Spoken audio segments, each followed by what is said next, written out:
everyone. Hey. I'm Alicia. And I'm Meredith. And this is also podcast. I'm thinking of pasta already. I know. But this is the Summer House Martha's Vineyard edition. We are at the season 2 reunion that the fans had to fight for. Which thank God they did, because thank God there was a lot of unanswered questions. And this is probably my favorite episode. Well, I just love a reunion. I think we all do. Reunion. But this is one of the best reunions I've had, even though it was only one. And I think they only did need one. Like, thank you, Bravo, for not dragging it out. But we had to fight for, and by we, I mean the audience, had to fight for just one. Also, Andy seemed to have enjoyed himself. Yes, this brought me back to when the first reunion used to always be in the clubhouse, and it just was more relaxed, and he doesn't have as bonded relationships where he has to navigate his own friendships and that dynamic. It's just this new cast where he's ready to razzle with them. Yeah, and he looked like he had fun. Yeah. Okay, so before we get into it, check out our Instagram, TikTok, and Patreon. All the links are in our description. We also have merch. Yes. If you're interested, I have a sweatshirt on. Meredith has a mug with one of our worst reviews in the entire world, but best it was so reviews. Funny. It literally was so funny. My dad told me, because my dad wanted some merch, that he was like, "No, I love the review. I just don't need another coffee mug. It's on other things too." But I was like, "No, I get that. I did need this to sit on my desk every single day." Yeah, it brings joy to us. But we have a lot of cool stuff on there, so check it out if you're interested in that. And I think that's it. Should we jump right into the reunion? Yes. Well, also last, our listeners left off, you had watched the reunion. I hadn't, and you had told me to text you when there was a moment that you were going to be mad. And boy, did I text Alicia. And I was like, wow. She goes, I know what moment you're mad at. I just saw it. And I went, thank you. Yes. I know. I'm so transparent. The gasp, I gasped. The gasps. Okay, so we start. They're all wearing pink, which I love, a cohesive theme. Yes. They all looked great. Who started doing this? Because I feel like it was Potomac or Atlanta, because, just style and. Yeah, I think Potomac once did a all yellow or something like that. Maybe I could be wrong. But it does not have to be the same color, but cohesive is there needs really to be a theme and a few colors, or a mood board. Yeah, I don't want you all, one person looks like they're going to do a photo shoot and glam and the other person looks like they're walking down the street. I can't handle that. I need some sort of cohesive theme. Summer House OG also kind of did a cohesive thing this past summer. Yeah, I feel like they've gotten better with it. It was definitely beachy, muted tones. Yeah, because you guys know I love judging other people's outfits as someone with no fashion sense. So I love looking at it. Vanderpump doesn't really do it. No, you're right. Lala had that really light purple dress next to Katie in silver, and then Ariana in dark blue, and Tom Sandoval was in a green suit, and it just none of it looked cohesive. And Sheena was in gold. I just love a cohesiveness. I agree. I think it's becoming more popular, and I think it should be mandated, because OC kind of always has that problem too, where they always look like hodgepodge together. Maybe it's a California thing. It's terrible. East Coast does it better, I guess. I don't know. You know what? I will definitely say East Coast does it better in the Bravo reunions. Love. Okay, so Andy says hi to everyone. A few things we learned. Preston is engaged, which I think I spoiled earlier, but to Donald. Yeah. I had seen that happen, and I was so happy. Yeah. Nick ran the London and Boston marathon 6 days apart. He's a psychopath. I'm so impressed by him. Every second that I see him on my screen, he rises. I saw somebody on our TikTok say something about that too, that they've really come around on Nick this season. Yeah. And I don't think I was a hater last season, but he really, really has become a top person in my mind in the Bravo sphere. Yeah. However, I will say this reunion, I'm pretty neutral on him. Oh, okay. Yeah. We'll talk, obviously. We congratulate Jasmine on baby Sai. Jasmine looks hot for having just had a baby. And she seems really happy. Yeah. Milo's currently in Germany with Simon. I don't know why, but Milo being in another country just cracks me up. I was like, obviously. Milo's having a holiday. So we find out, this is hilarious. The rapper Juvenile has Jordan blocked. And I don't know why, but that cracked me up. If you guys don't know Juvenile, he does Back That Ass Up. Oh my God, that was cracking me up. Especially because she said like one of her like Let's Go songs. Yeah, that's her pump up song. Shanice is not the worst dressed tonight, which I'll agree. I agree to that. Listen, I think if Shanice wants to be dressed incredibly, by my standards, it's obviously all subjective, she can be. I don't think she is the type to always like want to reach these levels, which is totally fine. Yeah. That's how I am. Also, you guys need to check out our TikTok because when this episode is out, there will be a TikTok of me reviewing all their outfits from this reunion. Yep. Ooh, I can't wait. Check out what I have to say about Shanice. Is she worst dressed? Is she best dressed? Where does she rank? Anyway, and Amir still has a penis. Natalie hasn't cut it off yet. I love that even Andy is like, no, like your relationship's messed up. Yeah. So, the first thing we talk about is Noelle looking for a love connection with Alex, but Alex was a little wrapped up this summer because he was inside Summer in the fall. God. I hate the summer name of us talking about Summer. Summer and Summer. Yeah. So Alex says he communicated with Summer that the thing they were having wasn't really for him. Summer says that's a lie and it fizzled out naturally. To be honest, I don't give a fuck either way. You know? Okay, but it seems like she also expected like a breakup when this wasn't a relationship. Yeah, I guess the last time they hooked up, Alex said he wants to be a fuckboy and he's not interested in anything more. I don't believe that. Really? I don't think he said fuckboy. I could see him saying something along these lines, but like I cannot imagine him like sitting in bed with Summer being like, yeah, I just want to be a fuckboy. So like, I don't really know where this lies. I can't imagine anyone saying that, to be honest. No, I can see him being like, hey, like, you know, I've got a lot going on. Like, I want to keep this casual. Like, I don't really know what my life is like in New York. And so he's like saying like, hey, I don't want to be in anything serious. I want to keep my options open. He is saying I want to be a fuckboy. Yeah. Just in more words. Yeah, but like it's somebody who calls themselves a fuckboy is even weirder. That's just not Alex's personality. I think I just don't like Alex. No, I agree. I'm not a big fan of his either. But this is where I like defend him. I'm like, Summer, like be chill, girl.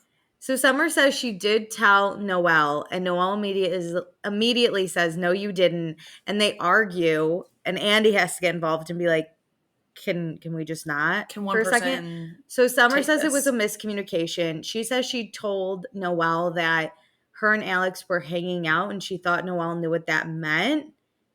What would you think about that if I like was telling you that? Because I think either way, if you were hanging out with a guy, I'm just not going to go for that guy. I agree. But you wouldn't have assumed I slept with him. Like, you'd kind of be like, I wish you told me that detail. I mean, I would assume you've hooked up. No, I just would say I don't like going for people who have even kissed my friends. I agree. So if you were like, oh, I was hanging out with this guy, I'd be like, okay, I'm not going to talk to this guy.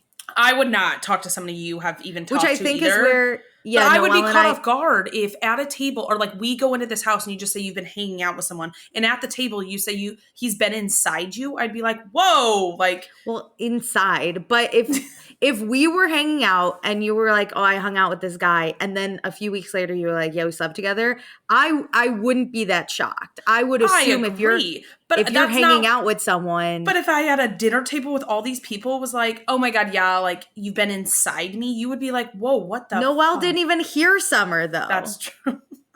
So she can't be that fucking shocked about it. I think everyone else was like shocked by the crass of it. Yeah. But I'm not shocked that happened. I don't think I would have assumed you've slept with him yet, just because like you've been hanging out with somebody who you were on a cast with. Like, basically, it's a coworker. If you were like, hey, I've been hanging out with my coworker, I wanted to assume you've slept with them. No, but I think you have to assume I've hooked up with them of some sort, so it shouldn't be a surprise that if I'm hanging out with my coworker platonically, I would be like, we went out as friends. But if I'm like hanging out with my coworker, yeah, I'd but be I like, don't we're think hanging any out. details were given. I think that's the big key for Noelle is she's like, all you said was hang out. Like, what am I supposed to read into that? I think Noelle and I differ, and I think you and I differ on this too. If you tell me you're hanging out with someone, I'm going to assume especially they live by coastal. Why would Alex be flying to LA and not getting his dick wet? Like, well, he could be flying to LA not for her, and then they're hanging out because they know each other. Like, that's what I would assume. I don't know. And it seemed like because Noelle said something to Summer about it, she knew that they had a thing. Her thing is she's shocked they slept together. I'm not shocked. That's not the shocking part to me. I'm not, because I know them from last summer. No, but I mean, like I said, I think if I've assumed you've kissed him already, I wouldn't go there. I would just assume that something else has happened if you're hanging out in different Noelle cities going after together. him aside, just the communication of it. Like, I think it's, I mean, yeah. I would be caught off guard. We didn't know intimate details, and I think as a friend, I would be like, why didn't you tell me? I'd be like more mad that you didn't trust me. But also we learned that Noelle and Summer are not that close. They just started hanging out. I was so confused by that because I feel like, and Bravo does this, I hate that they do this. They need someone to bring in the cast member. Like, we all know this is a show. Just say this new girl Noelle is coming to the house. Yeah. I thought that they were way closer and knew each other. No, so yeah, if I'm Summer, I'm not going to give you intimate detail. I don't know you that well. Yeah, and then on the flip side, I don't feel like Noelle owes Summer not going after somebody she's slept with. So it this tension that I feel like was there all season actually isn't.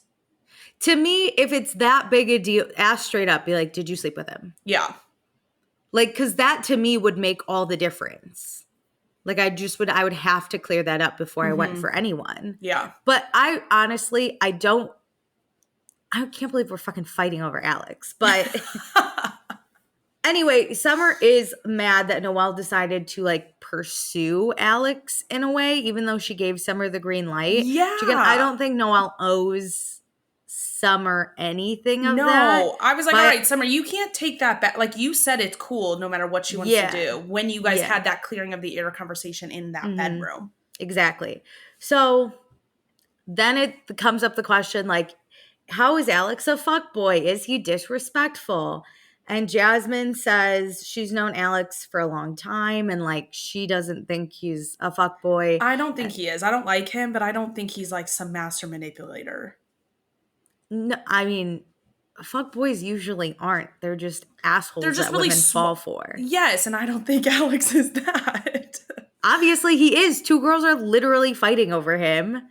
But Alex says he could have been a fuckboy if he wanted. He could have done the same thing to Noelle, and instead he did the right thing. And I was like, dude, first of all. Second, you're just calling out that what you did to Summer was a dick move.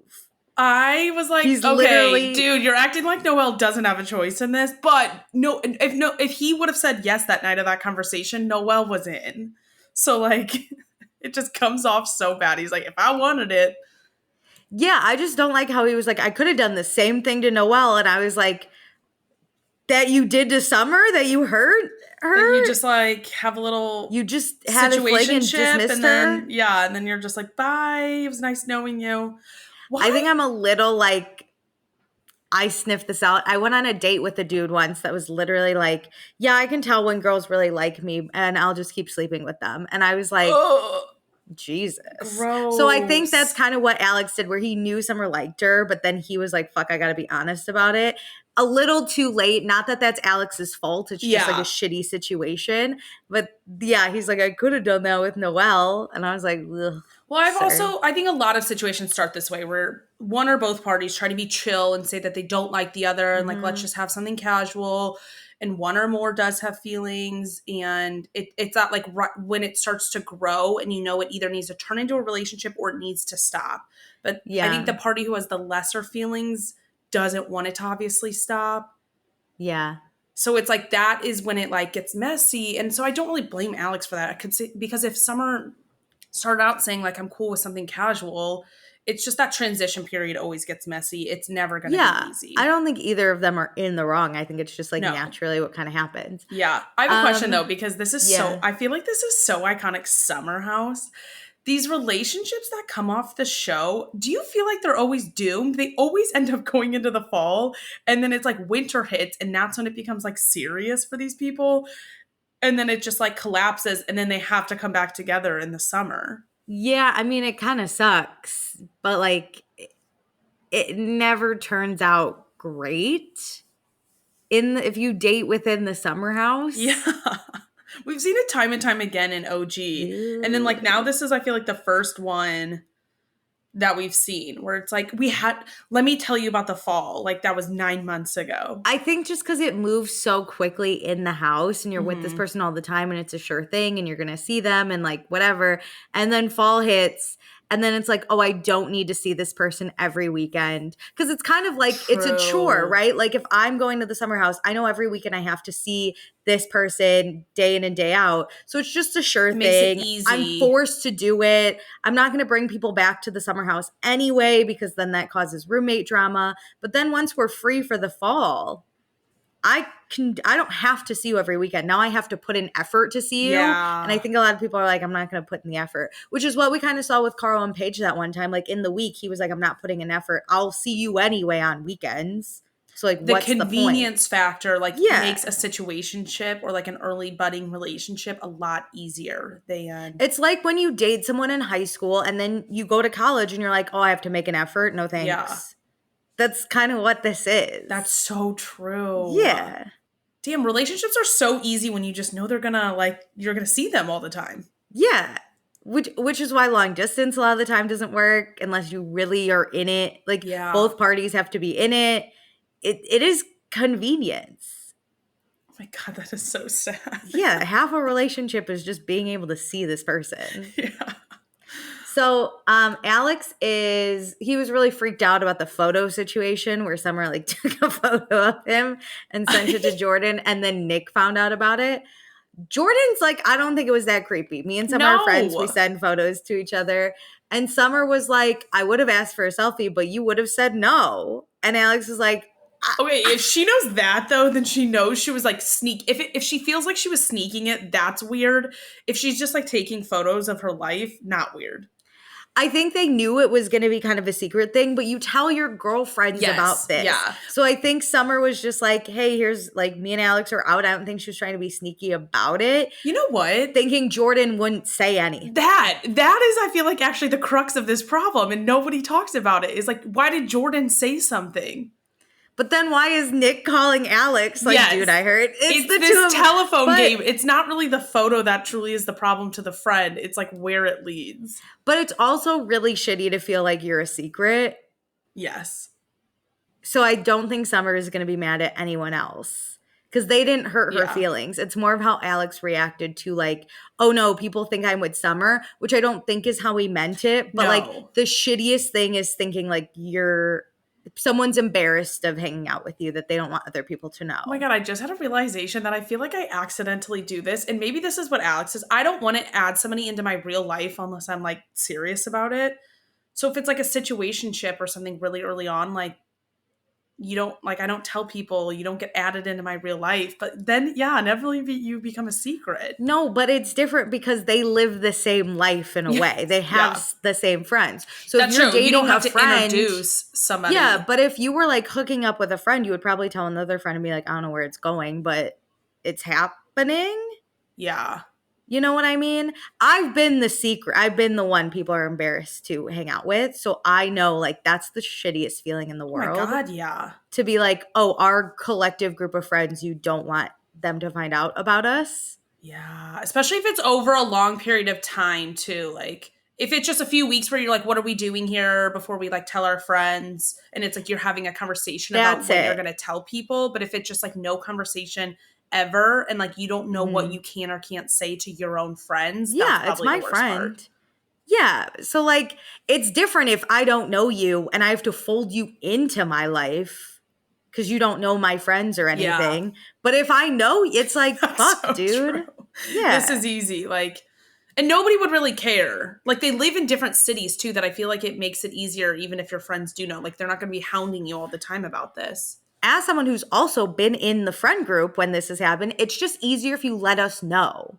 So that because I have tried to set someone up with the friend that's in this position because no one let us know. And then my friend ended up getting hurt. And I was like, why didn't you guys tell me? Like, it's just easier if you tell the group to be like, we're hooking up, but it's not serious. We don't know where it's going to go. Like, don't make a big deal on it. Just fucking be honest about it. Everyone's So Alex also went on Watch What Happens Live and said, no, Summer left him voice notes like a crazy ex. And then Summer went on Watch What Happens Live and totally trashed Alex. Oh my God. I should have watched all the Watch What Happens Lives along with this. The drama. Here's what I think. If something happens, just be because we've seen it time and time again. If you don't care to be trashed on Watch What Happens Live, then sure, trash other people. Yeah. Or else go in neutrally about it. Be like, she sent me a lot of voice notes. That really wasn't my vibe. I decided to take a step back from that. Or even like a little that coy she's where crazy. Like, yeah, we'll infer. Or like the less you say, but you like kind of lead the audience on, where it's just like, yeah, some like things happen that I wasn't down for. It wasn't for me. Yeah. And then like people are like, oh my God, what did she do? And they'll just assume she's crazy. Yeah. Because if you both trash, like I'm not mad at Summer for then trashing Alex because Alex trashed Summer. That's the thing. You started this. Whoever goes on first starts it. Well, Shanice is just happy she's not the crazy one anymore. And I support. Shanice like is so happy in this reunion. She's like constantly smiling and like giggling at everything going on in front of her. So Alex and Noelle have not hooked up, but they are friends. And then Summer and Noelle are cordial. Great. So let's move to Natalie. Thank God. Amir's crazy girlfriend. So Natalie would cut Amir's dick off and everyone laughs. But Amir says Natalie does trust him. He was just being funny. And I was like, what a weird thing. Because now you made your girlfriend look insane. That's the thing. This is our introduction to her. And this is how you talk about her. This isn't like 2 seasons down the line and you're joking about this stuff. No. So Andy even says it doesn't seem like Natalie trusts you. No. And Amir says it's building trust. Like she trusts Amir, but she just doesn't know how he's behaving. And I was like, then she doesn't trust you, dude. That's the thing. Like, she does not trust you. You are like pretending she does. And you're like, you're in this like cosplay as if she does. But clearly by that statement, she does not have any trust in you. She doesn't trust you. And he reacts like she doesn't have trust in him either. Like, he constantly is, like, running out of situations and, like, proving to her that he's, like, a good guy and a good boyfriend to her. Yeah, there's something weird about this. Either Amir is untrustworthy and has been, so Natalie, like, has reined him in. Or Natalie just doesn't have any trust and she, like, like, maybe she has, like, insecure past relationship issues and it's bleeding into this one. But the fact that Amir, like, defends her wholeheartedly and it makes zero sense. Like, he's like, she just doesn't know how I'm behaving, but she trusts me. Like, if I trust you, I'm going to trust you behave in an appropriate way. Like, it doesn't make sense. Especially with cameras around. Like, everything is documented. Which makes me think Amir has done something to be untrustworthy because he understands where Natalie comes from and no one else does. That's true. And he is like he acts in a very defensive manner of like constantly trying to prove that he's not maybe what he has done in the past. Yeah. Look, I know nothing. That's just my thought on the matter. Because if I'm Amir and I have a man blowing up my phone all the time going like, I don't trust you. I don't know how you're behaving, but I do trust you. I'd be like, I'm confused as hell and you don't trust me, obviously. Yeah. So what do I know? Also, Natalie seems like a really intelligent, like, she has a great job. She makes tons of money. She's very successful. She seems intelligent. Like, something had to have happened to, like, either in her past or with Amir that makes her think this way. But how Amir's behaving makes me think he did something. Also, or he's just I thought simp. A lot about, like, I don't know. Oh my God. Okay, well, I think kind of both because I thought a lot about their relationship. And to me, Amir is like punching up. Like, he Like, she is the prize and he is just like there. But like later they talk about like Natalie potentially being on the show. And I feel like that was a key thing for her, is like, oh my God, he's on reality TV. Like, that's something he brings to the table. And like, that could like improve her life or whatever. Like, that was his shining thing. Like, she's the successful, you know, real estate agent, and Amir's like getting into it. That I just feel like he's like constantly trying to keep her around too. Like, but what, like, this is crazy, especially like go into the psychology of a man. Men always think that they are the prize. I don't care if you're also so in love with your girlfriend. Like, men have just naturally more confidence than women have a lot of the time, and it's because of the society and how we build men up. So like, I feel like women are usually the ones that are like, no, I'm trying to hold on. I'm trying to like bring him back. I'm trying to like fight for him, because we automatically are told like, you have to have kids by a certain age or you wither away to nothing. Men never lose their like potential, but women by age do, and you have to keep men, and like men are successful. And we have to be like that whole like Barbie speech, like the right amount of pretty, but not too much makeup, and the right amount of weight. You can't be too large or too small. But my long point is, like, the math doesn't math with how Amir is acting. Like, that's what I'm saying. Like, I feel like the dynamic is switched. Yeah, but to me, then that means Amir did something that he felt guilty about, and now he's trying to prove to Natalie that, like, there's definitely a need to prove something to her. There's something there. Yeah, and I don't understand it. No, it is so weird to me. Unless Amir is just wired differently than all other men I've ever met in my whole life. Come in contact with? Yeah. And watched on TV. I mean, we saw it with Wes and Sierra. He was punching up, and he still was like, oh, that's a good comparison. Like, truly, personality-wise, look-wise, success-wise, he punched up with Sierra. Yeah. And he still was like, I could be a prize somewhere else. No, bitch, you can't. Not compared to what you were. Be her handbag and be happy about it. So it just doesn't make sense that Amir has success. He's very fun. He's great. Natalie seems to be the one off her rocker, and he's like, no, I must keep her around. Like, something doesn't matter. I know. It doesn't, happening. I don't understand it. and it constantly feels like he's scripted throughout this reunion too. Like, he like prepped in his mind, like things he wanted to say. Yeah. And it's not landing. No. So Amir, on the car ride to the house, warned Natalie that Summer is really touchy. And Summer thought that was so weird, because she was like, I actually don't like being touched, so why would I touch you? Yeah. Like, we're not even friends. We've learned Summer's very close to Nick. She's close to Preston. She's close to Jordan. Mm-hmm. Why the fuck is she touching Amir?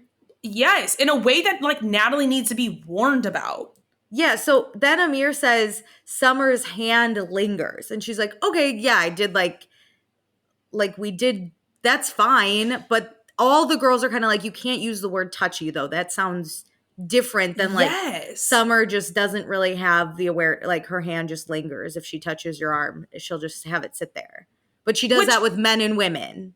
Yeah. Like, that was really left out of the conversation. And it seems like there wasn't really a conversation until Natalie was about to come. I think Summer alludes that like her and Amir did talk about it, but it was like right when Natalie's coming. So it wasn't a problem unless Natalie's coming. Which is also, Amir must have done. There was no way. Ugh. It's so odd to me. And like the way, because they describe it in like trying to get attention, you're like touching somebody's arm. And then once you're in conversation, like Summer's arm or hand still stays on like Amir's arm. I would find that like so odd. And as someone who also doesn't like to be touched. If your hand just like stayed on my arm because you're like trying to get my attention in a large group and then we're talking, I'd be like, yeah, okay. And then like once we're done with that conversation, then I would assume your hand would go away. Yeah. Because also if we're in a big group, if your hand stays on me, it shows that we're fully in this conversation. I like physically am like on your body getting your attention too. And so you can say locked in on me. Yeah, no one's going to interrupt because it looks like we're in it was all weird. So Amir says Natalie trusts him, but as a woman, if you see someone touch your person, you're a little hesitant, but everyone has different intentions. And I was like, please don't speak for women. Yeah. And I was like, first, whoa. If I just saw somebody touch my guy, like that especially, I wouldn't find that weird unless Especially you give me a friend. heads up. Unless you give me some weird reason to think. And that's what Amir inevitably does, is it's like Amir's pointing it out that it is like off that Summer is touching him in this way. And so then if Natalie does see it, that then she's going to read into that. And it's not like that. Yeah, I don't think, especially like a friend. Like, if I think it's like, if it's a random girl, I'd be like, that's true, like out at a man. bar. But Natalie also doesn't operate by the same thought of, if you could take my man, you could have him. If one little magical touch makes my man look at you, my man wasn't shit to begin with. So listen, there are things that would bother me for sure, but not this type of touching. No, if I'm like Natalie, I'd be like, so she touches your arm and why are you so hot and bothered about it? Yes. Like, why is this something I need to be aware of? Why don't you as a man stand up and be like, hey, could you not touch my arm? It makes me feel uncomfortable. Don't bring me into it. Like, thinking back to like OG Summer House with Paige and Craig and Jesse Solomon, like the hand on the knee, like more intimate type of touches. If that happened all summer with like Summer and Amir on the knee, if like she would like sit on his lap or something, that would make sense to give Natalie a heads up. But even because Jesse and Paige became friends, she touched his knee how many times at the reunion that he said, you made a big deal about it. And she was like, you know what? You're right. I've been schooled. Yes. And Craig is a big enough dude to be like, no the worries. fuck do I care? People should find my girlfriend hot. Paige didn't warn Craig even like coming into the house like, oh, Jesse touched my knee. Craig it's like the girls just chatted about it. Craig would be like, okay. And were you hot and bothered about it? Do you need to blame me about it? Like, if it made you feel uncomfortable, say something. I wonder if Amir did something that like has caused this, I'll say, like tension in their relationship. Yep. I wonder how Natalie thinks about him saying this type of stuff on camera, because it would kind of upset me. Like, you did something and then you're making me look crazy.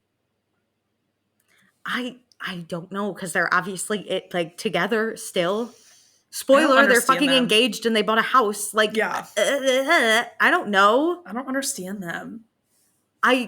I couldn't understand these two less. Like, truly, I can't. That's why I'm like, Amir must have done something, because I can't comprehend what this relationship is. I don't want this type of relationship. No. And also, we're adults. If we're in high school, like, and I saw someone touch my, like my boyfriend's arm, I'd be like, yeah. Because literally all I've done is kiss him and touch his arm too. So, like, how dare you do that to me? But we're fucking adults. Also, in high school, all the boys are looking everywhere. If you're my man... That's the thing. That's like an insecure... What? That's a like breeding ground of insecurity. But like this, we're adults. And like Amir lives away from everybody else. So it's not like he has access to these people all the time. In 15 days on camera, he's going to cheat on you? Like if he dies on camera, then what is he doing back home? Yeah. I just... If you can take him, have him. Because Natalie, if he can cheat on you in 15 days... He's not your guy. Shit. Yeah. He's not shit. Yeah.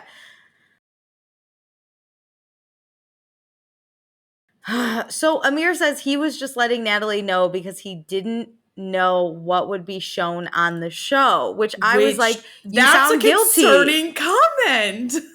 But Amir agrees that Natalie is standoffish. And I was like, okay. So I don't know. But Andy brings up the comment about what Amir makes in a year versus what Natalie makes in a year that Natalie said. Because we said it sounded shady too. Yeah. Just the way it was said.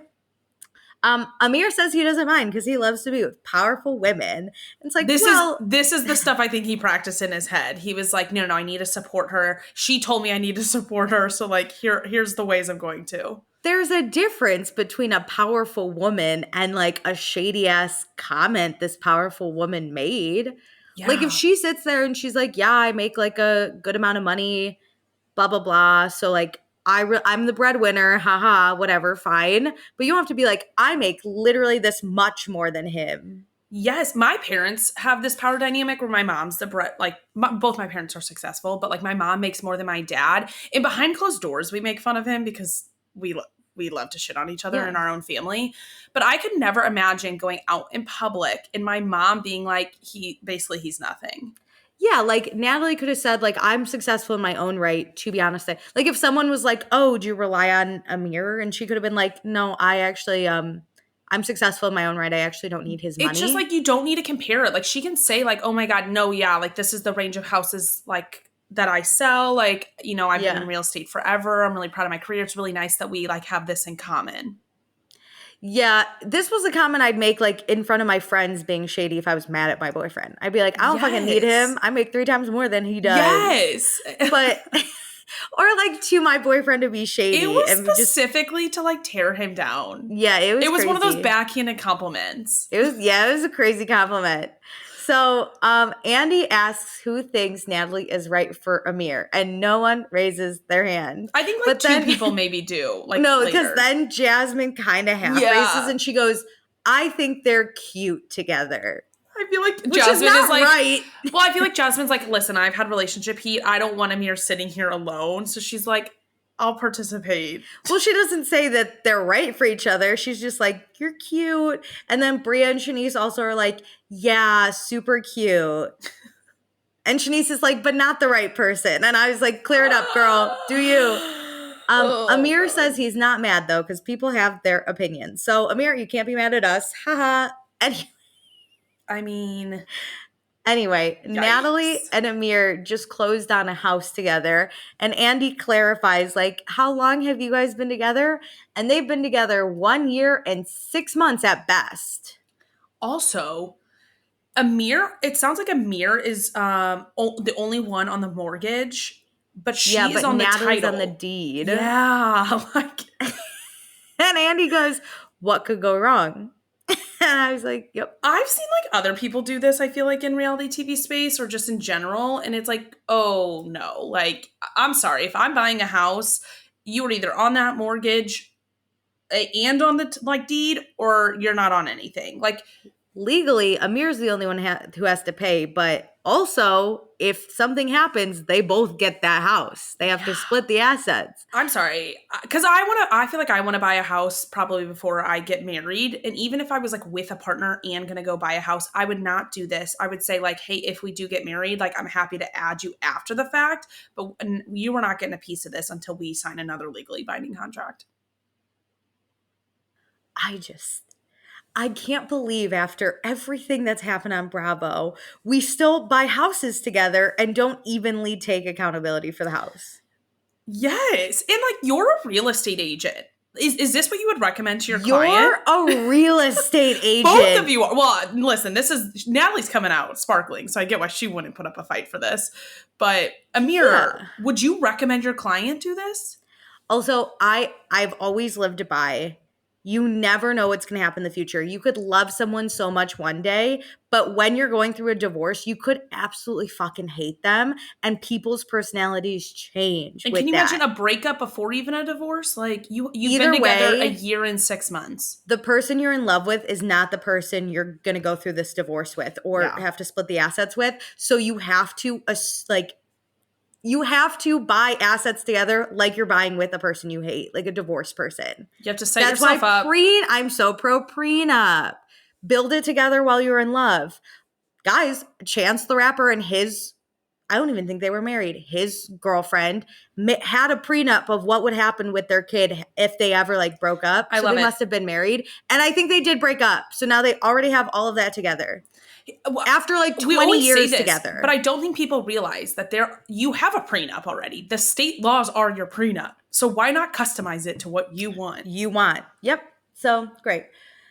So finally, some good news. Candace from The Real Housewives of Potomac, please help us get this show back on the air.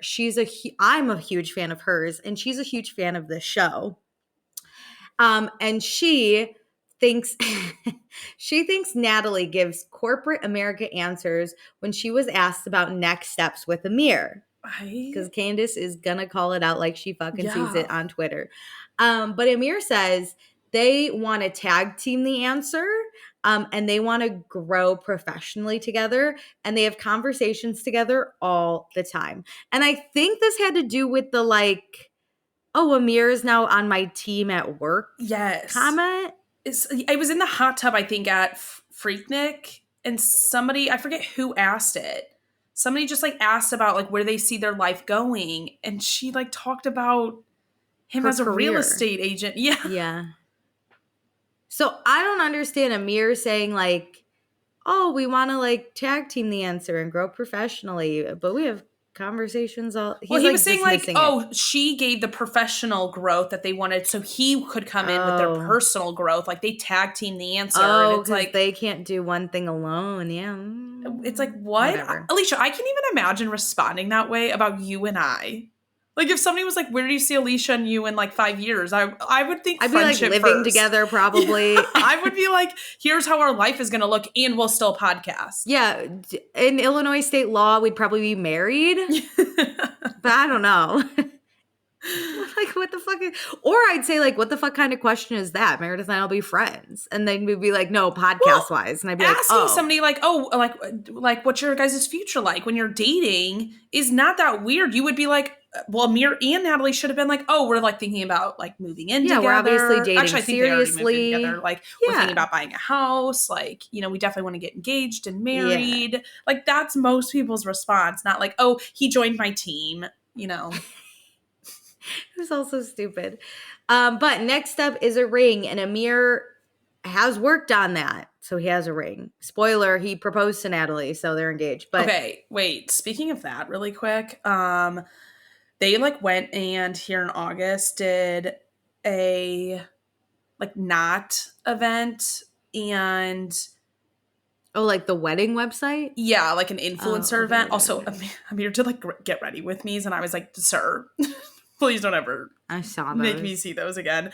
But he did like a Q&A mostly about the knot, but people asked, is anybody invited to your wedding? Or like, is the entire cast, was the first question. Is the entire cast invited to your wedding? And he literally just said no. And then somebody was like, can you clarify who's invited? And his response was, let me put it this way. If you haven't been there for my relationship, in caps, you won't be coming, ... period, spelled out. So I'm like, who has supported this relationship is my question. I think Alex will be there. And Jasmine. Oh, and Jasmine and Silas. Yeah. I think Alex and Jasmine are my two picks. It doesn't seem like he's that close with anybody. Yeah, listen. It's like you have to choose to answer these questions. You didn't have to. Like 90% of these were about wedding actual planning, and so like I got it, but he hates them. You know what though? If we don't need Amir on the next season, don't cast him. I don't need it. He doesn't bring anything for this chaos. Yeah. So we end this with Andy going like, hey, when has Natalie instructed you to propose? And that was really funny. I love Andy. I need more of this in other reunions. Like, shade these people. Shade it a little bit. So then Noelle's like, why did you, hey Amir, why'd you tell all the girls in the house are like, or why did you tell Natalie that all the girls in the house are crazy for you and obsessed with you? Which is what we said, because he's perpetuating this false narrative. Everyone also erupts. Everyone erupts. And Andy just watches. And I think Andy got a little giddy. Yeah. He was like, I love my job. And Preston says he was more crazy over Amir than the girls were. Yeah. And Shanice does admit there was one night she was horny as hell and everyone starts laughing. But she says just because she wants to have sex with someone doesn't mean she like is into them that much. And I was like, yeah, she just wanted to get That's so laid. Shanice. Yes. I know, yeah. Cares. Okay, great. So next, Summer was having a bad summer. Yeah. She was dealing with a lot. She starts crying while trying to like talk about it at the reunion. Nick does pass her a tissue, but she does take a moment. She says she hurt people because she was hurt and she apologizes and she wasn't sharing what she was dealing with. And she was drowning and didn't know how to ask for help, which I've been there. I feel get for it. her. Bria and Summer are good. They've worked out their issues. Bria's totally fine. Noelle follows the entire cast except for Summer on social media. Which this is when I still thought that they were like good friends. Well, Noelle says like she's cool with how things are because when people show you who they are, you need to believe them. And I was like, okay, to an extent, but Alex kind of says what I was thinking, where he was like, or no, not Alex. I was going to say, whoa. No. We're going to fight. Sorry. Alex says, you can go through a difficult time and still treat people with kindness.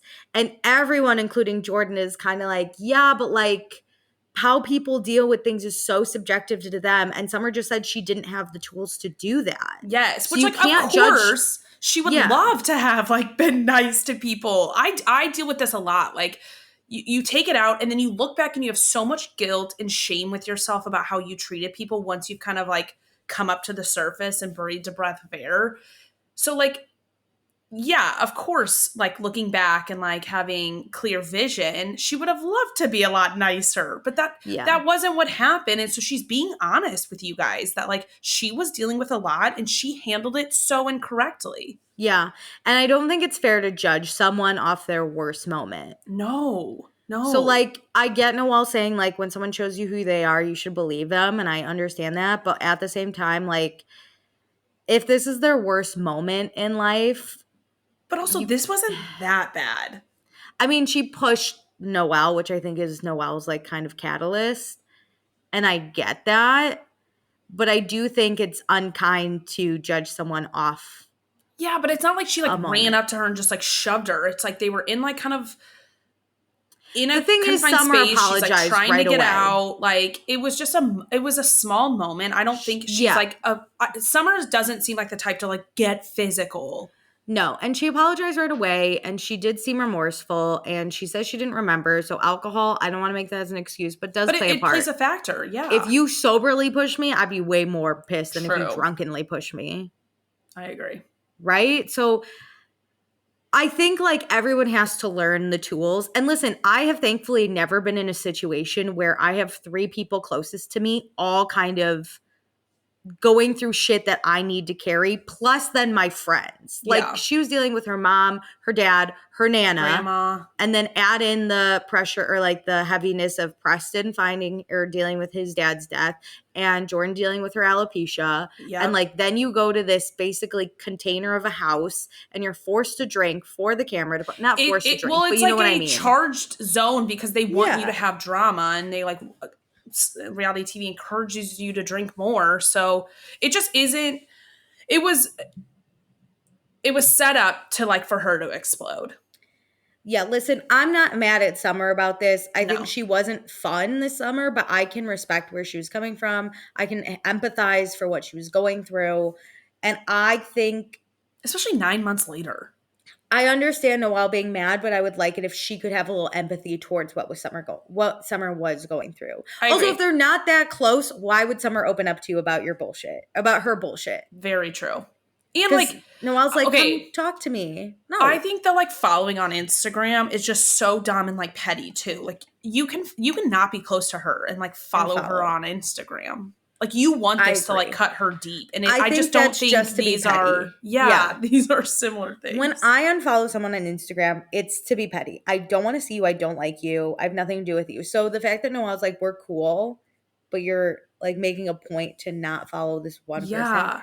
Like, I didn't like this one girl in my sorority all 4 years, but I followed her on Instagram because, like, we were in the same sorority. That's just what you do. And once I graduated, that's when I unfollowed her. Yes. Like, to me, if I unfollow you, I would not want to see you back in the house for season 3. Like, that's what that means to me. Agreed. So I think Noelle's just being a little, like... I think she wants people to notice and to, like, be like, I don't condone this. Like, I'm standing firm on this ground. I didn't love it. So then we bring up how Jordan got really mad at Summer about airing out her alopecia, which we saw it as like Summer didn't say Jordan had alopecia. She just said she was crying to her and upset about something, right? Yeah, because then Summer was like, why can't I come to you and cry or whatever? But I feel like Summer may have, and that got cut out because Jasmine was like, I was the only other one that knew. Yeah.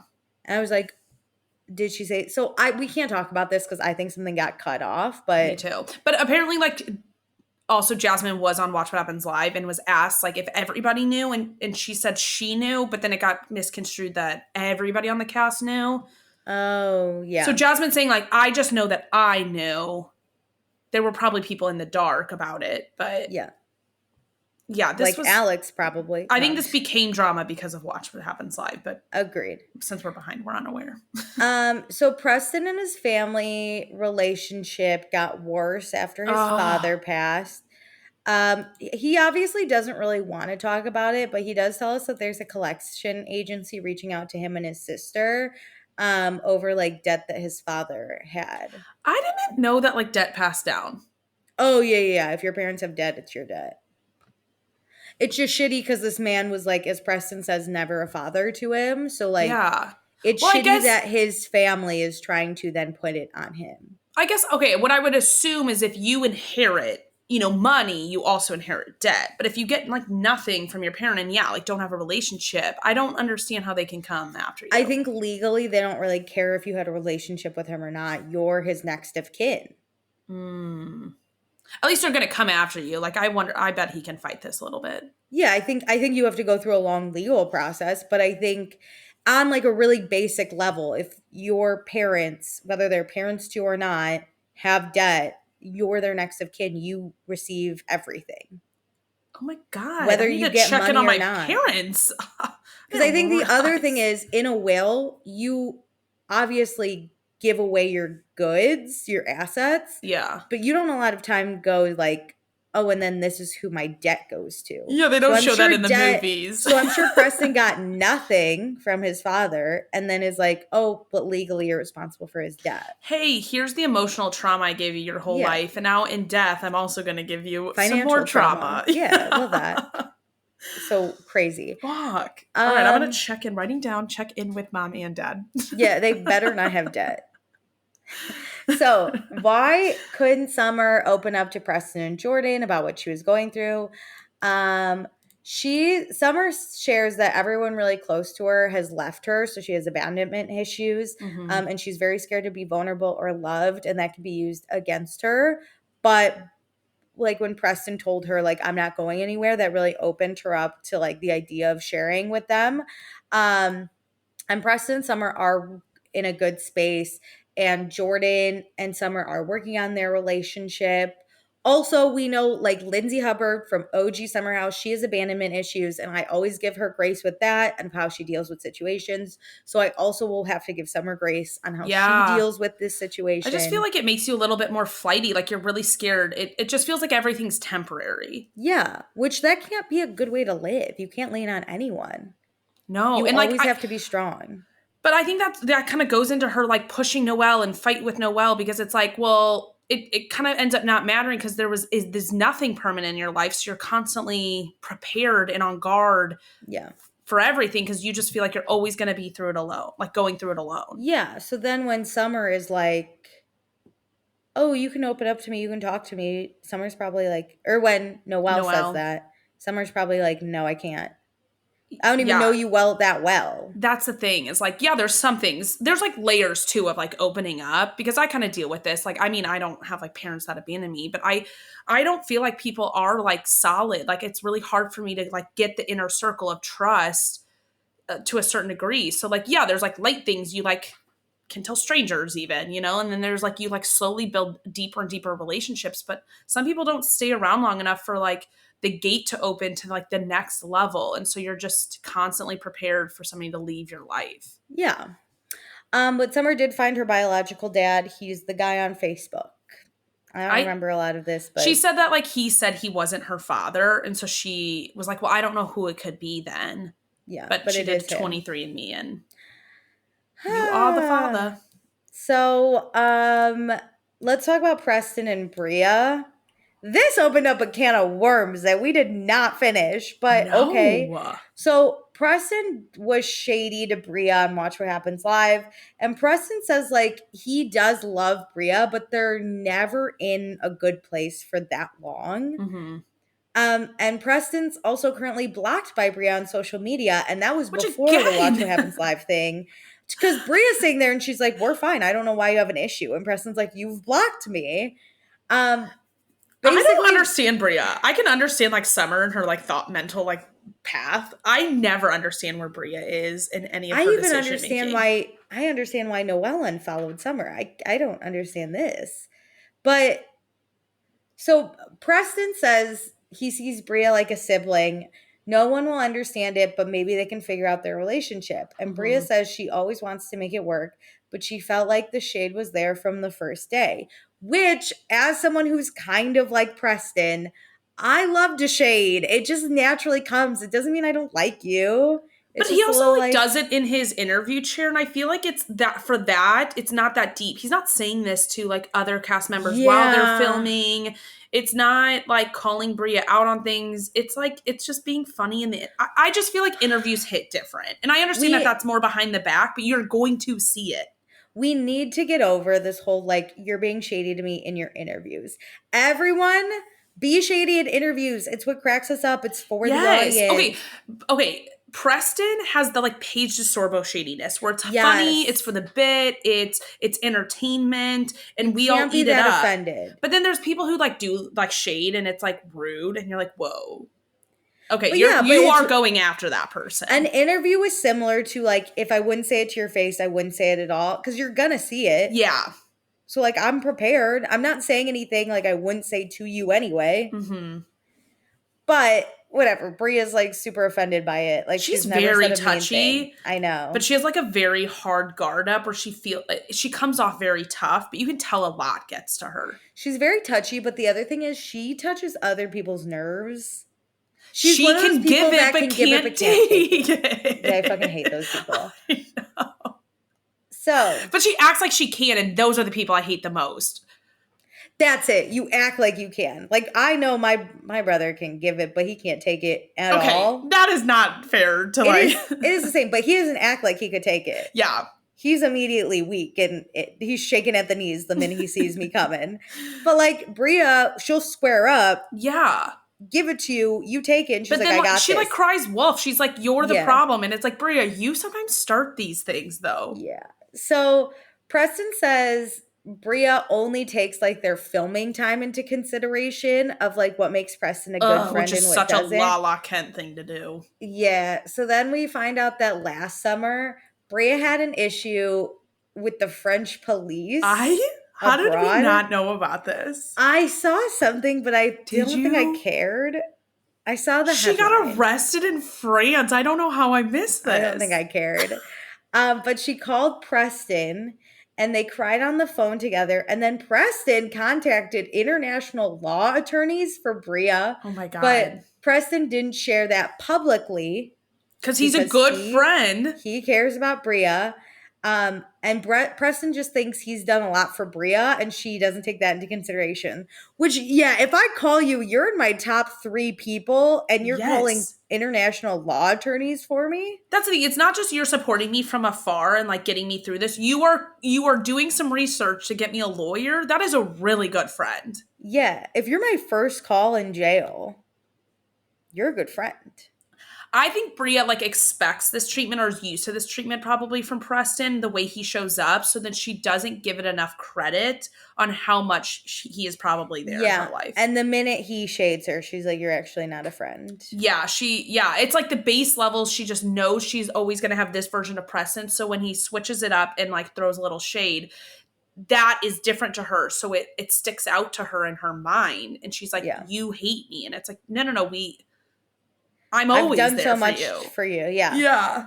Preston says Simon didn't even really do anything for Bria. And Bria's like, he got me out of jail. He was there. He was the only person there. Yeah. Physically, he couldn't. That's the thing. She like, it feels like she's holding that against Preston. It's like, well, Simon like bailed me out. And it's like, I was not around. I actually wasn't there. it's interesting what you said about Simon's or Preston's like baseline friendship, because Simon's baseline is like he's disrespectful to Bria's feelings, he dismisses her, he acts a fool, and she's embarrassed by him. But then he gets her out of jail, and she's like, he's done so much. That's it. It's the jump. It's kind of the opposite effect for Simon and Preston, because like when Simon does something good, it's like it's such this spike of difference that Bria's like, wow. But then for Preston, it's a spike of negativity, maybe. Yeah. So it like really gets to her the highs and lows of these two people. Yeah, Bria drives me nuts. But then Preston says Bria's never even really thanked him for what he did.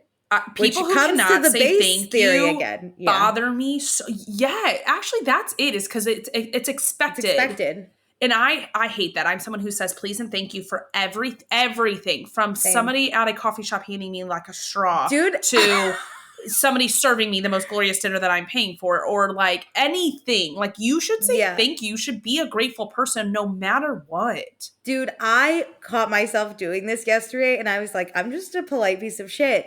The coffee lady, like, she was like, how can I help you? And I was like, oh, can I please get, and I ordered my drink. And she was like, oh, do you want that hot or iced? And I was like, iced, please. And then she's like, okay, anything else? I was like, can I please also get? And I was like, thank you so much. And then she was like, do you want to be part of our reward system? I was like, oh yeah, please. That'd be great. And then I'm like, thank you so much again. And I leave. Gratitude costs nothing. Couldn't say anything else. I just kept thanking them because they're amazing. Yes. Well, like I always know that the way I interact with people affects their day. And I would want somebody to be grateful to me. And for me, it's not transactional. I am not saying please, so then you're nicer to me. I am just truly on my own grateful for whatever you have done for me in any aspect of my life. Like no matter how small or big it is, I will show the same amount of gratitude. Grace costs you nothing. Yes. Especially in this economy. Like it is free. Let's just give it a little more. Literally. So let's talk about Bria and Simon and their relationship. So the long distance hurts their relationship, which I was like, then one of you should better move. Well, I just feel like this is also clear signs that maybe they shouldn't be together, because I feel like it is only good if they're basically having sex. I agree. Because then Bria says it's really hard on Simon because when she's with him, like every day, she cooks for him and cleans for him and helps with his business, and he likes to be near her. But then she leaves to go do Martha's Vineyard and their relationship is in shambles. Okay, we talked about this during the season of like, so I guess she does do everything constantly for him, and it seems like she must be there a lot. And then may come for shorter periods back to New York, and then obviously for filming Martha's Vineyard. But she is a trad wife over in Germany. Which I don't know why she's shitting on Jasmine then. Good point. She's doing the same. Or why no one's shitting on Bria, but everyone shits on Jasmine. I don't think they see it. Like, they're not over in Germany with her. That's true. Like, they shit on Jasmine when they were with her, being like, why are you doing this?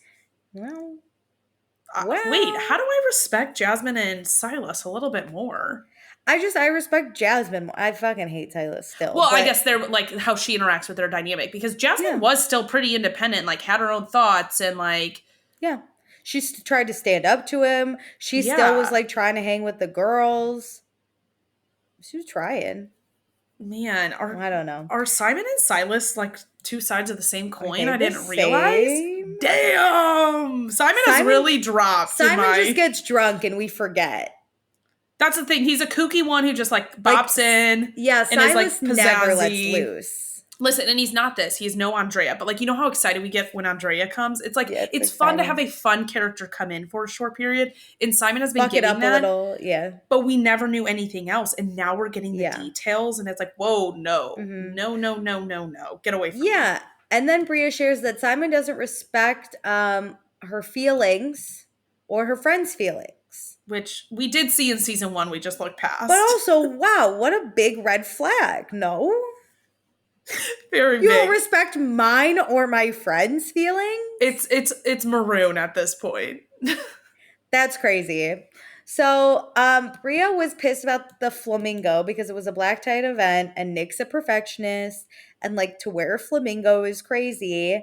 And she asked Simon not to, which I think is the most important point. Yes.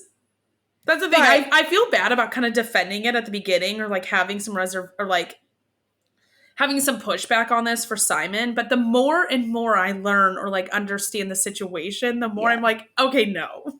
If I ask you not to do something, please don't do that exact thing. Yeah, especially because they gave him the time and place to be like, no, this will be great at tomorrow. This other thing. Yeah. So Nick says he was really happy to see Bria standing up for him. Bria also says she constantly has to educate Simon on Black history, which is not her job, but she might have done it because they're in a relationship together and she might have just done it so he can know her better and know her history better.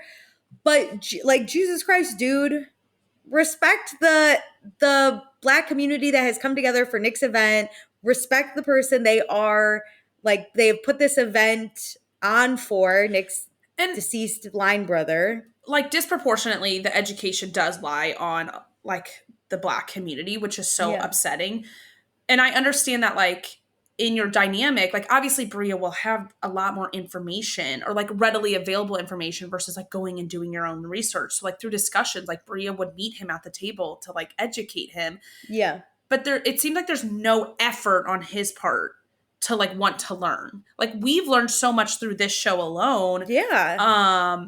And watching it, like season 1, they really broke down a lot more like history and like educational things. And I remember when they went on that like walking tour.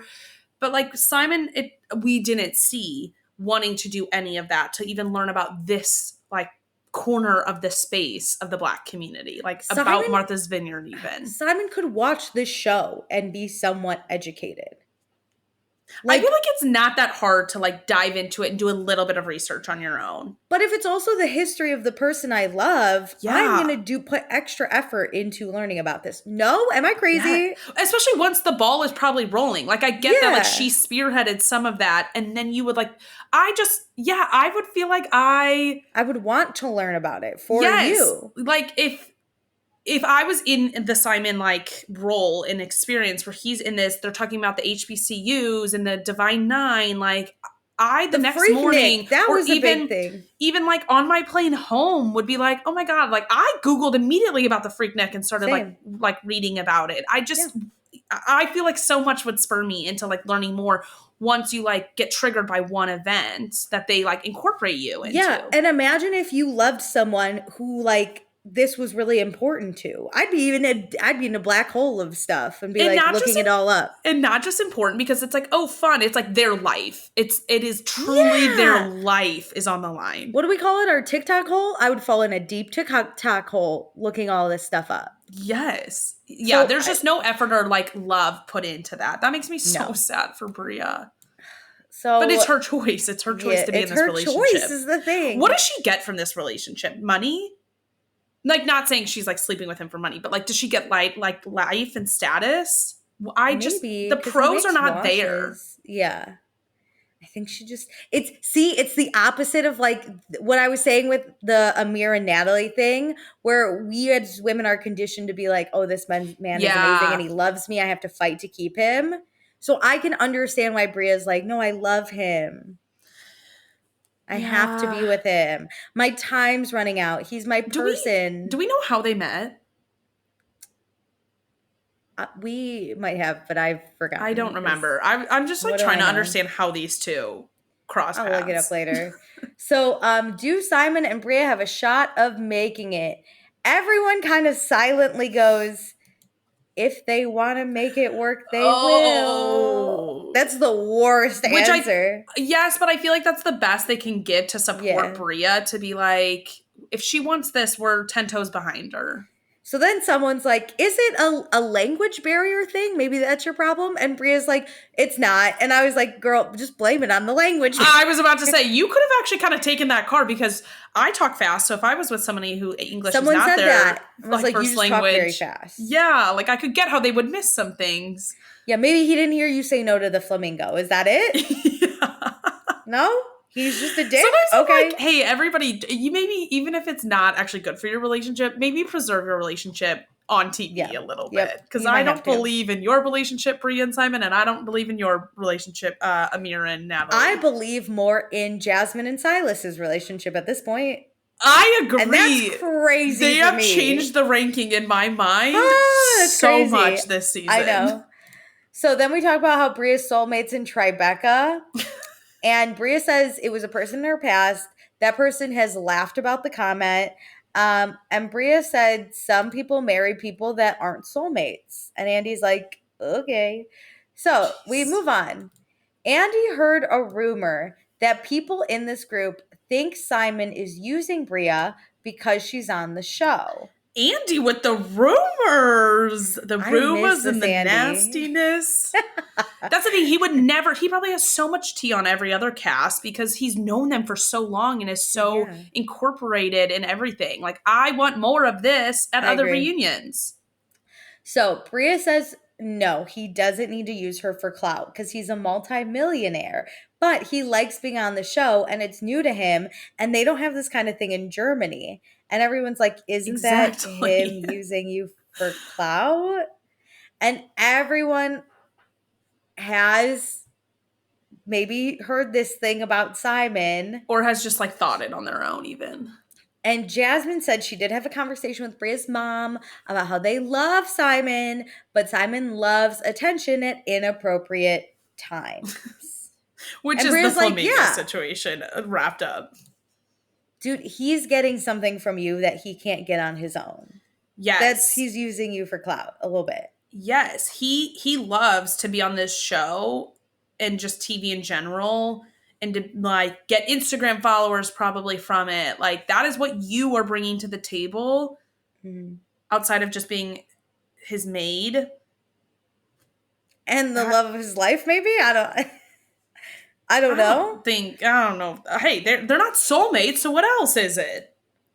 Anyway, let's move on to Silas being deployed while Jasmine was pregnant. So then someone asks, I don't know who the fuck tweeted this, but someone said, who was the least supportive of the pregnancy?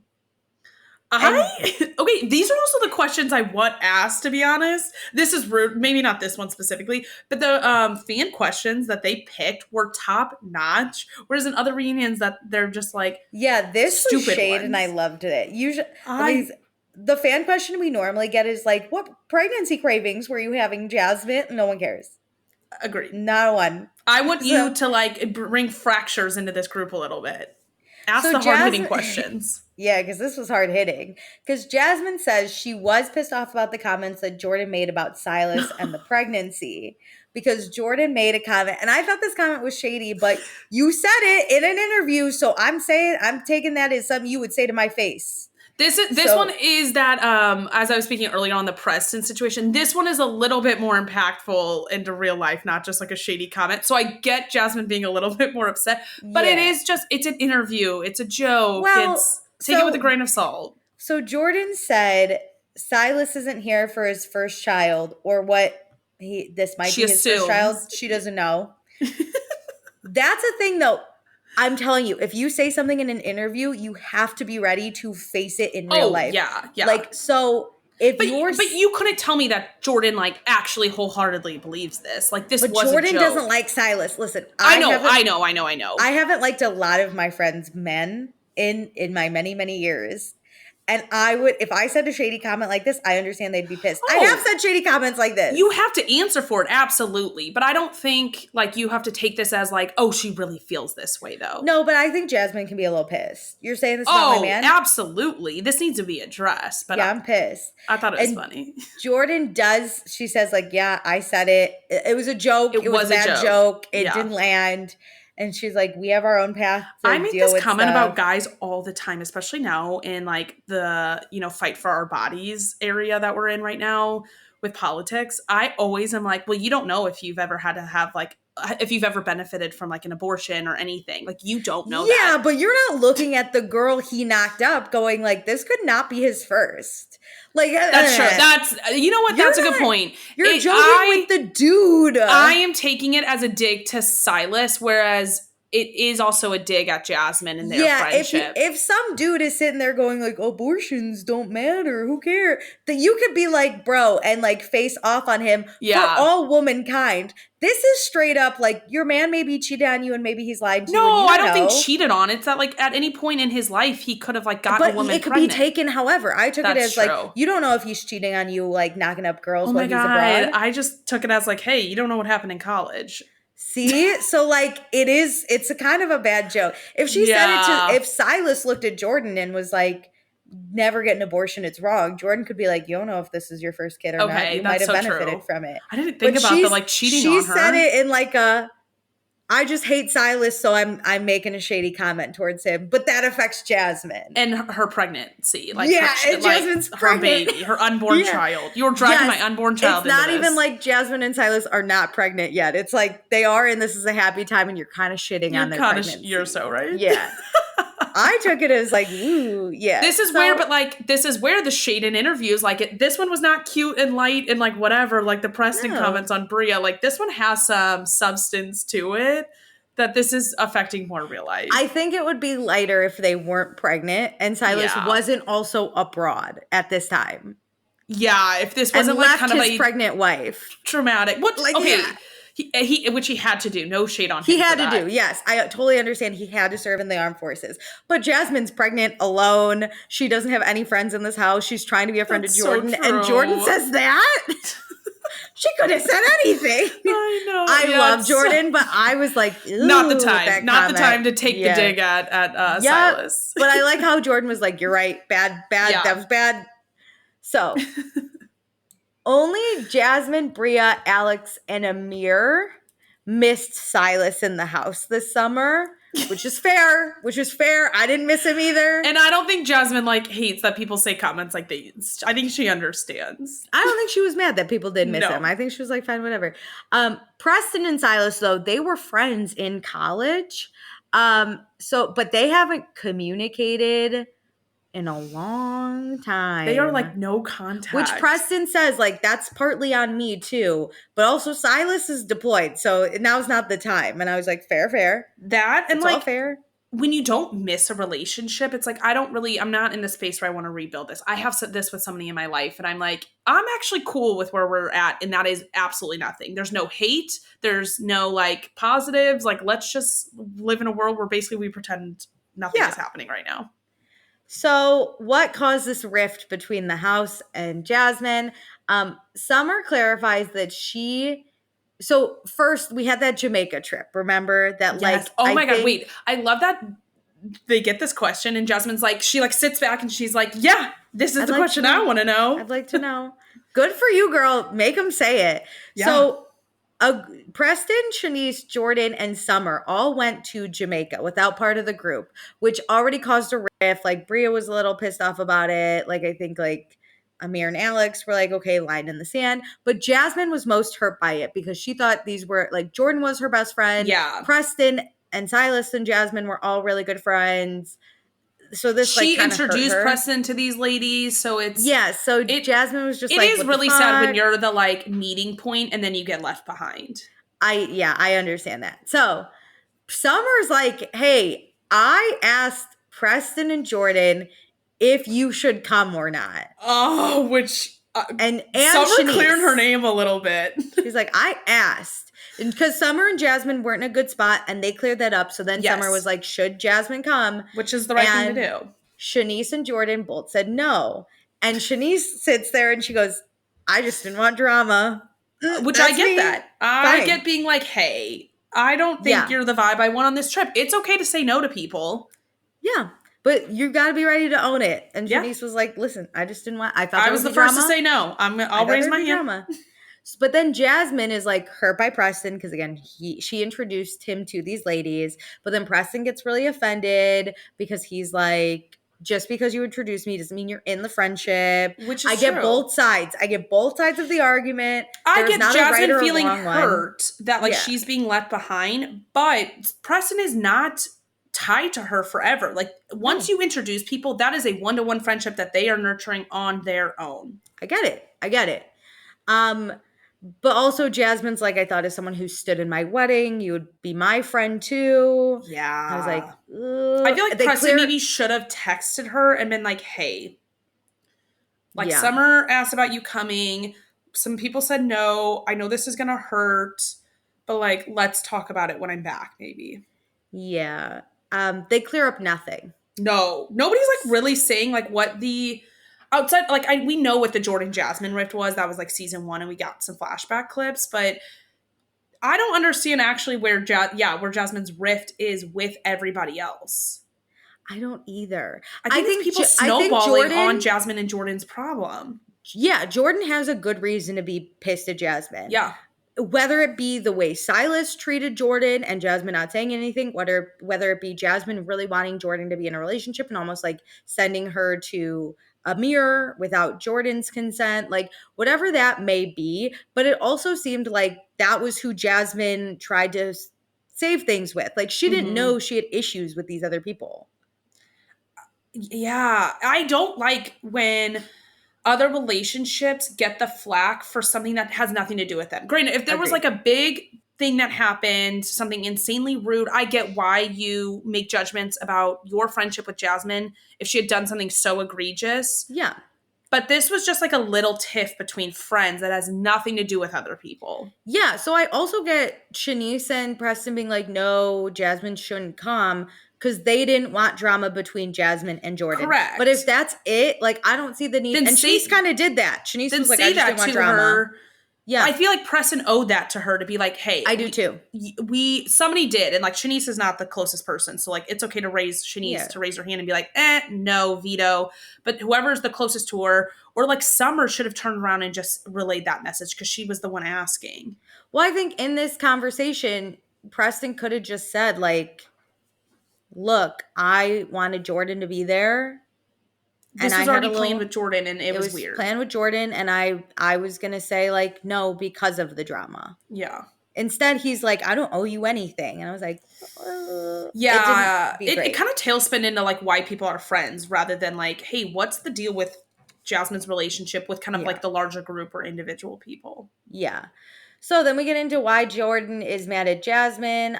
Jasmine says she's also confused because Jordan said she wasn't seeing the real. Not be confused about this rift. I think it's confused after the fact because like they seem to have worked things out. Oh, like in present day, she's like, yeah. So I think she's like, good. What's still our issue? Yeah. So, but like Jordan's initial issue was she felt like she wasn't seeing the Jasmine she knew. And then Jordan is still upset that Jasmine was really trying to pawn her off onto Amir.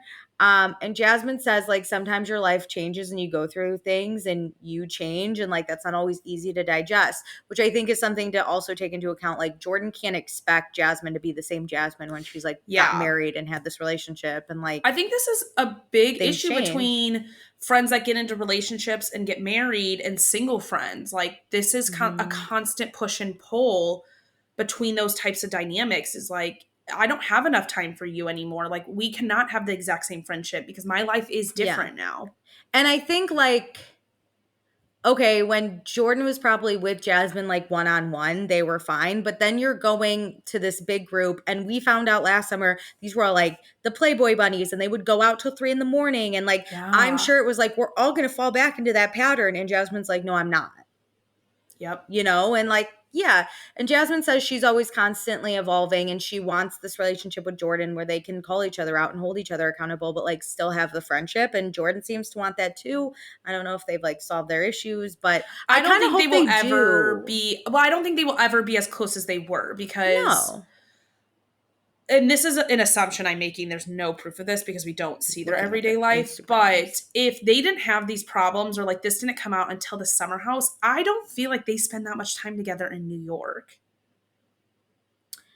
I don't know. And I was really quick just going to go to Jordan's Instagram, see if I could find literally anything. Like, I feel this with some of my friends. And I think this is just, like, I see Jordan's side a little bit more since I am, you know, the single friend with some married and relationship friends that, hey, if you don't have enough time to invest in this relationship, I get that. Like, we can knock our friendship down to a different tier. You're not my everyday friend anymore, or even like a weekly friend or a monthly. Like, I might see you twice a year now. Yeah. Because you don't have the energy. Can they still be friends? I think so, but I think Jasmine wants to be treated as if she is an everyday friend while only giving a like twice a year type friendship. Like, you're not going to get to go to the Jamaica trip and like all these trips because like we're planning these with the people I see every day in my life. Like, that's what I think is also an issue. Like, I think Jasmine can't also part with what they had too. They don't follow each other on Instagram. Really? Nope. So, yeah. So. I don't think they're navigating the change well and have like, at this point when they did the reunion, I don't know if they were following each other then or not. I guess they probably were. They would have called it out, but they would have called it out. I don't think they navigated that change. Like a lot of this stuff happened quick for Jasmine and during the pandemic. Yeah. So you have to just be ready. Like it comes on both. And again, as a single friend, I get that side a little bit more, but I've also really learned to navigate it well. I think that I'm like, things just need to change. Yeah. But if your friend like started dating somebody if I started dating somebody in the pandemic, got engaged, got married, and then we saw each other again and like lived in the same city again, that would be a really weird transition. I guess we weren't like everyday constant friends, but like that would be really, that all wrapped up like would make it a very hard transition. I think it'd be hard on both ends, right? Yeah, there's no fault in that. I'm not saying like somebody did something wrong. Just fall apart. And if you both aren't ready to navigate the change, it's not going to work. Yeah. So sad. Okay, let's talk about Handsy Nick. So why is that Nick needs to change his behavior. So the intent to him touching Jordan and Summer wasn't bad. They are aware of this. They don't think Nick was creepy about it. It's more just like Nick being in a relationship and like respecting the boundaries a relationship should have, which I also get. I just think that's more of like Tayshia's thing to worry about and not the rest of the house. I think Summer and Jordan handled it well. Like they just called it out and said like, hey, it is a bit too much. Yeah. And that's where for them, they weren't speaking for Tayshia. I think the rest of the house was trying to. So Bria, Noelle, and Shanice did not know that Nick had discussed the Handsy issue with Jordan and Summer. Which makes so much more sense. Yeah, I thought he had, but maybe it was just with the boys. Yeah. So they thought Nick was unaware of the issue. And then they were doing girl talk, and they didn't know Natalie was going to bring it back to him. Well, because they told her not to. So I bet they thought that they nipped that in the bud. Well, they said, we're not going to do it. So maybe that was the hint to like, you also shouldn't. Because it's not her topic to speak on. That's what I think that the OG like house girls thought. Like, because Natalie, I think, phrased it as like, hey, should we bring this up to Tayshia? And they were like, oh, I'm not going to. And it's like, Natalie, this is nothing for you to speak on because these are not your experiences. Yeah. But she did. So Bria does think that if Nick was drunk, he would fuck her if she was like single. This comes off as the Alex comment, like to Noelle, like, oh, if I wanted to. And it's like, okay, you're giving very little choice in Nick. And like basically saying like, I just find that so weird. To assume that is crazy. Like if I'm touching your arm is one thing. I have also gone to the bar, flirted with a man, kissed a man, and then not gone home and slept with him. Like I could do shit and still not sleep with you. It's giving like what guys typically say to girls, like, oh, well, you flirted with me, so like you owe me to sleep. Yeah, it's a weird comment that I don't love. Don't like the assumption that people will just hook up with you because you want to. Yeah, and then Bria's also like, and you were flirting with me on boat day, and Nick's like, do you forget that time you asked me to take a nap with you with sleep support? And Bria's like, that was no big. And he declined it. Yeah, but Bria was like, that was no big deal, and Nick is like, but do you not see the double standard of like, I'm cheering you on at boat day and saying you're going to Nobu and that's flirting, but you asking me to nap with you isn't flirting. Or like there's no problem with it for you to do this stuff. But like when I am nice to you, it's a massive problem that we have to go tell my girlfriend about. Yeah, it's weird. But we do find out that Nick actually has a girlfriend no longer. Him and Tayshia have. This is the moment. They broke up. Because they kept teasing it. And I was like, oh, they're just trying to be dramatic. I think I'm sad because I not so much liked Nick and Tayshia together, but I loved Tayshia. I thought she was like a normal person. She is who I would be on reality TV. I would be like partly there for you, and then I would like not want to really be there. I'm sad for Tayshia. But sad. I hope it was her own decision. Like she watched it. She dealt with the issue. If she wasn't happy with how Nick was behaving, then like that's on Tayshia. But like wasn't for the rest of the house. I wish they asked when did they break up because right before the holiday season. So I would assume November-ish. Okay, so it was before things aired. Oh, maybe So Tasia was then fucking. I feel like it isn't so much about the show. I think the answer he gave about like their life path, or like, I mean, I think he gave a like textbook answer, Well, but I I'd don't also think it's be. as much as like, maybe it's what he did like film and like they talked about it, but I don't know. I would be pissed if 2 summers in a row the house is talking about how my boyfriend's acting up. Yeah. Even if I don't know for sure, it's just maybe that definitely Tasia was like, a conversation. Maybe Tasia was like, I don't want a date to do it on reality TV. It comes with too much opinions on our relationship that I don't want. And that's fair. Nick says they have their own goals in life, and he feels like he did embarrass her on TV. That was in the conversation, but it was not the only reason they broke up. If it's Tasia, if I'm Tasia, I'd be sick of people talking about my relationship, especially if I don't want to be on the TV. Yes. So even if Nick did or didn't embarrass her, I think he did slightly, but not to the degree that this house is trying to make it out to be. Yeah, people's opinions don't need to be said about my relationship. I'm out. I think this house embarrassed her, not just Nick. Yeah, I think the show embarrassed her. She probably did. She has other shit going on, which is why I think she wasn't on the show to begin with. Yeah, so, I agree. Bye, Tasia. I love you so much. I'm a big fan. You're okay. I mean, I can't believe we speculated that.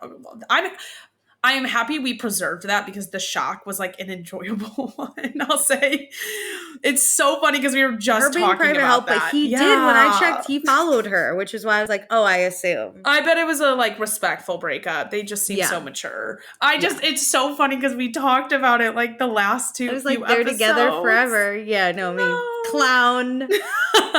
So Amir does think that Nick's eyes wander.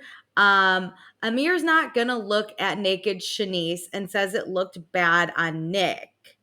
And Amir says Nick made an effort to look at naked Shanice, which I think this is subjective still. Yes and no. Okay, yeah, there are some times where I'm like, okay, Nick, you look away. You've looked and now you could look away. You can intentionally be like, all right, no. But they're acting like he's seeking it out or really like oogling them. Yeah. And I'm like, okay, it isn't take your top off. Yeah, he's not like yelling at her to do Amir's it. Amir's like holding himself to like such a high standard as if he's like, because he's walking out of every room and it's like, okay, Shanice just takes off her top. We're used to that now. But Nick isn't standing next to the slip and slide when she's going down it naked being like, yeah, girl. Yeah, I think once he like Alex more was like, you don't have to stare. You can just look and look away kind of thing. I was like, oh, I get that. Yes. Because if Amir says it, I'm like, your balls are in a cup in Natalie's room. Yeah. But Amir, I'm like, or not Amir, Alex, I'm like, yeah, I guess that's true. You don't have to stare and be like, ooh. Amir's sitting there like, Mom, can you come pick me up? Shanice took her top off. Shanice's boobs out again. I can't be here. Whatever. So there is a riff with Nick and Amir, and then we have to bring up like Natalie's actions in this whole thing. And Nick just finds it strange that Natalie got involved in everything. And Amir says she didn't actually want to be in the drama. And Noelle is like, stop. Noelle stops the whole reunion and is like, your girlfriend is messy as hell. Yes. And she says Natalie was spreading lies with things that did not concern her. She was getting involved. We told her not to, and she still did. She went to Tasia. It wasn't as a girlfriend. It was as someone trying to call out your relationship. She could have went to Nick. She's messy. All this shit. She goes, if it wasn't about the show, she would have done it like when we pointed it out in that episode, like in the bedroom when they were like borrowing something. I forget what they were doing, but they were alone. She would have done it, and it would have been on the surveillance footage. Natalie literally tucks her hair behind her ear, walks up to Tasha, and there's a camera right there, and is like, hey girl, hey babe, do you want to talk to me? Wink, wink. Well, then we find out that Natalie does want to come on the show. So I was like, shocker. Oh, she was trying to prove to producers that she could cause drama. Yep. Amir says she wants to come back because she doesn't like how she was perceived. Well, girly, if you're on this show for 3 episodes and you're perceived as a terrible person, I don't want you on my screen. And not like other people came after you. It's for your own actions, your individual choices. Like you did all of this. You said all of this, babe. Like, also, I feel like Tasha like looks bad because of what people did to her. Yeah. You look bad because you exist. Because you chose all of that. Yeah. Like, my other thing is, I think it's really rude for Natalie to want to come on the show and Amir to want her to come on the show, because it is a show. I said this last episode. Yeah. It's a show about Black people experiencing a place that's rich in Black history and culture. Why would we want you on the show, Natalie? I don't necessarily know your nationality or ethnicity, but I'm going to assume it's not Black from what I've seen. Don't come on the show. I can't come on this show. I'm Hispanic. I'm not allowed on the show. This is a different type of show. And they said on this show, not like, oh, she would love to come back and like just like be a different person next year for like the couples weekend, you know, like the next time she's on. She wants to be a cast member on this show. And I've seen interviews where people have said, Amir's not going to come back unless Natalie's a full-time cast member. And the cast has said, well, goodbye, Amir. Weird. It's weird. But that's why I think, like, that's a plus to Natalie in their relationship. Is like, oh my God, like, I could be on reality TV. And it's like, this isn't about you. Yeah. The thing that also drives me nuts is, like, whatever. You're campaigning for a non-Black person to be on this show. That is disrespectful as all fuck. Like, no, this show's not for you. Well, it's not like this show has evolved and been on for 4 seasons and like some cast members are leaving and Natalie's been a staple like on Couples Weekend for like 4 years. And so then she gets brought on. We haven't fallen in love with Natalie. Bring her on. You're just a random person. Like you don't. Like, this doesn't make sense. We don't need you. This isn't about you. Like, the fact that you're campaigning so hard and putting this line in the sand, too, to get on this is gross. It is. It's gross. It's disrespectful. It's rude. Stop. Also, we have all the women we need. We don't need you. And they bring all the drama. We don't need you to be all, like, messy as hell. Yeah. And if you're going to do drama to disrespect the cast we already have, I'm out. Also, the strategy of getting on a show is not being, like, off-putting to the rest of the cast, especially, like, woman to woman. Like, getting on, like, you need a friend group for these shows. Like, everybody else hates you before you even showed up for season 2. Like, you didn't build relationships with these people. Yeah, why would we bring you on? Like, she's such a little, like, I dislike her so much. Natalie, fuck off. Anyway. Fuck off. But Nick does say Natalie should talk to people, not about people. And I was like, yeah, she should. Nick. Anyway, final thoughts. Phil and Mariah. Progress was made with both of them last summer. Amir did get that weird talk, but that was hilarious as all can be. Preston didn't like Phil's apology, and Preston was like, well, it's whatever. Phil. I don't really care about Phil, so like, it's accepted and we're done. It's fine. He can come to a party. We don't all need to be friends. We also find out Mariah and Phil were hooking up. I mean, I'm not too surprised considering like them coming on the island. Yeah, who cares? We got to talk about Hot Nick at that Freak Nick party.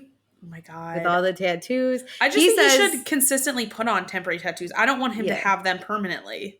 No, but he says he still has some DMs he hasn't even read, but people are freaky. And I was like, hey, now that he's single, let's do a live reading of those. Go off. We got to talk about Shanice being the worst dressed. Summer says she stands by what she said. And Shanice is like, that's weird because you asked to borrow a sweater of mine. And Summer says, that's because I know how to pair it and you don't. Is like a truth and like, hey, you can have cute clothes and I don't think you look good when you wear them. That's me. I have cute clothes and I have no idea how to pair anything. Shanice, you and I are the same, girl. But I don't think Shanice looks that bad. I think she likes workout sets. She's also usually like, comfy. Style is so subjective. Anyway, Shanice did get a job, though, in software sales. So my girl is back on top. I love you so much, Shanice. I like that she rounds out that she is doing good at the tail end of this reunion. Season 2 gave me such a crush on Shanice. She is so funny. Shanice, we love you. She is, oh my God. I'm so happy she's thriving in software sales. Good for her. Now give us her back, Bravo. We want her more. So really quick, this show is still currently on pause as we record this. I want them back. And I know you do too. Yes. But Realistically, Meredith, do you think this show can do a season 3? I think it's really hard because of the seasonality with this type of show. You know, like we can't film a it's harder to film like a winter version. Mm-hmm. And so to like put a year gap in filming puts like a 2-year gap in Well, let's say release. they start filming tomorrow and they're going to do it for 15 days. Do you think season 3 is going to make it? I think no, unless people start giving it the support they need. I'm asking a different question. Do you think this cast could do it? Oh, the cast, absolutely. I don't. Really? They're not friends. I feel like they could because I think like the issues are not super deep. I think Amir's out. And then I think because like Bria, Shanice, Noelle seem like they're the, you know, trio funny group still. And then I think it's the Jasmine, Preston, Jordan being fractured is the hardest part. Well, Noelle doesn't want to be around Summer. Summer said she probably wouldn't come back, so Summer's out. I think Summer and Amir are out, and this show could continue. Let's assume Silas comes back, because I don't know when his leave is up. I forgot about him. I think Silas and Jasmine would be invited back. I don't think the rest of the house would really want them back. I think Alex would put up a fight for Jasmine and Silas to come back. I think that would cause a rift. I think it'd be weird without Simon and Jalet. Why can't I say their names? Silas and Jasmine? Yes. I think it would be weird. I don't think the show could continue without those two coming, but you're right. I think those two I don't think Jordan would want to come, and I don't think Preston would want to come if those two came back, which we need them as well. I think you would need time to get this cast to get like together. That's the thing. And I think if they started filming tomorrow, it wouldn't work. It wouldn't work. It wouldn't be fun. But then if you give them a year to breathe, like it's too late, you know? Yeah. And I think that's kind of what hindered a little bit of season 2 was they weren't all friends.